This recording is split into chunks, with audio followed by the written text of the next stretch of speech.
Ngayon po magluluto ako ng sinantol. Ang mga ingredients po natin, yung pong ating gata. Binili po natin sa palengke. Gata na po siya. Siguro po mga 2 buong niyog ang katumbas nito o 3 buo. Sa palengke po kasi binili ko ay 2 gata at humingi ako ng ikalawang gata.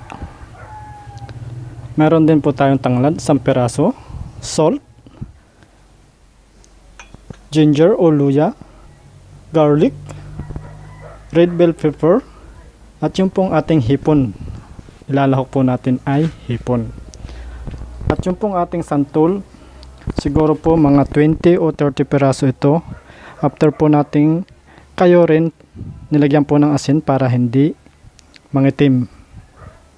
After natin makayod, saka natin siya tinimbang. 750 grams po. So, ngayon po ay magluluto na tayo. Sa isang kawali, nilagay natin yung ating gata na 5 cups. Susunod natin yung ating santol. Sunod natin yung ating luya.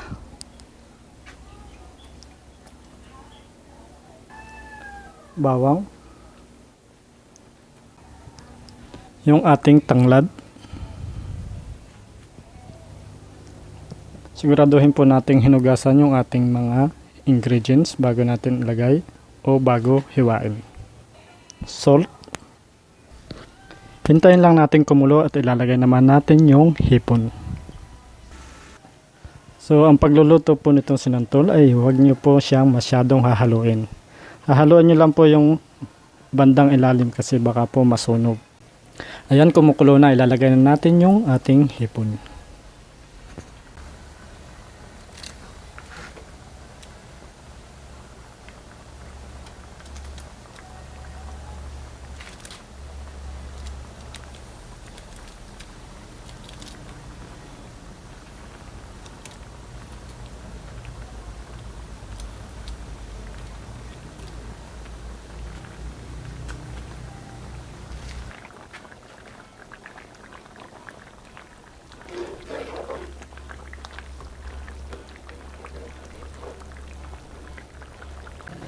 Hihintayin lang po nating mawala yung sabaw o magmantika siya.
Ayan po, nagmamantika na.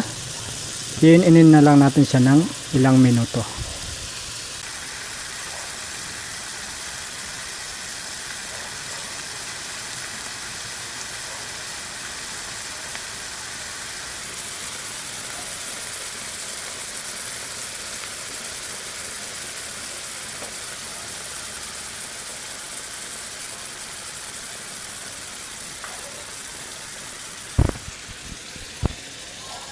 Ngayon, hihinaan na natin siya ng apoy para mainin siya ng maayos o maluto ng maayos para hindi agad mapanis.